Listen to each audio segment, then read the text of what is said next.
Nobel শান্তি পুরস্কার বিজয়ী ডক্টর মুহম্মদ ইউনুস বর্তমানে তিনি অন্তর্বর্তী সরকারের প্রধান উপদেষ্টা।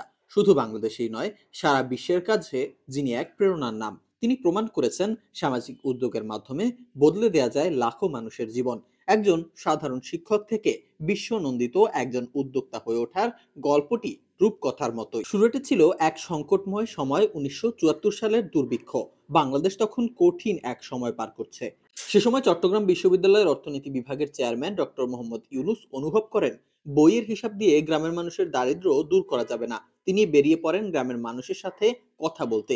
সেখানেই জন্ম নেয় ক্ষুদ্র ঋণ ধারণার বীজ। জব্বরহাট গ্রামের ৪২ জন হতদরিদ্র নারীকে নিজ পকেট থেকে মাত্র ৮৫৬ টাকা ঋণ দিয়ে তিনি যাত্রা শুরু করেন। সেই ঋণই পরবর্তীতে রূপ নেয় আজকের গ্রামীণ ব্যাংকে। গ্রামীণ ব্যাংক যেন এক বিপ্লবের নাম। ১৯৮৩ সালে সরকারিভাবে গ্রামীণ ব্যাংক প্রতিষ্ঠিত হয়। এই ব্যাংক আজ পর্যন্ত ১ কোটির বেশি গ্রামীণ নারীকে ক্ষুদ্র ঋণ দিয়ে তাদের জীবন বদলে দিয়েছে।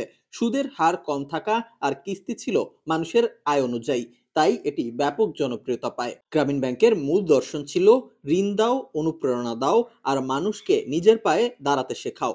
এই ভিন্ন চিন্তাই ডক্টর ইউনুসকে পৌঁছে দেয় বিশ্ব দরবারে। বিশ্বজয়ী সম্মাননা ও নোবেল পুরস্কার ২০২৬ সালে ডক্টর ইউনুস ও গ্রামীণ ব্যাংক যৌথভাবে পান নোবেল শান্তি পুরস্কার। তিনি বলেন, এই পুরস্কার কেবল আমার নয়, বাংলাদেশের নারীদের। নোবেল ছাড়াও পেয়েছেন যুক্তরাষ্ট্রের presidential medal of freedom, congressional gold medal, ফ্রান্সের লিজিয়ন দ্য অনার সহ প্রায় ৬০টিরও বেশি আন্তর্জাতিক পদক ও সম্মাননা। ডক্টর ইউনুস বিশ্বাস করেন সমাজ পরিবর্তনের সবচেয়ে বড় হাতিয়ার হলো সমাজের ব্যবসা, যেখানে লক্ষ্য শুধু মুনাফা নয়, মানুষের সমস্যা সমাধান। এ ধারণা থেকেই তিনি গড়ে তুলেছেন গ্রামীণ ড্যানন, গ্রামীণ ফোন, গ্রামীণ শক্তি সহ বহু প্রতিষ্ঠান। তার উদ্যোগ শুধু বাংলাদেশে নয়, ছড়িয়ে পড়েছে আফ্রিকা, ল্যাটিন আমেরিকা, এমনকি যুক্তরাষ্ট্র পর্যন্ত। বর্তমানে ডক্টর মোহাম্মদ ইউনুস গ্রামীণ সোশ্যাল বিজনেস ইন্টারন্যাশনাল ও ইউনুস সেন্টারের নেতৃত্বে বিশ্বব্যাপী সামাজিক ব্যবসা ছড়িয়ে দেওয়ার কাজ করছেন।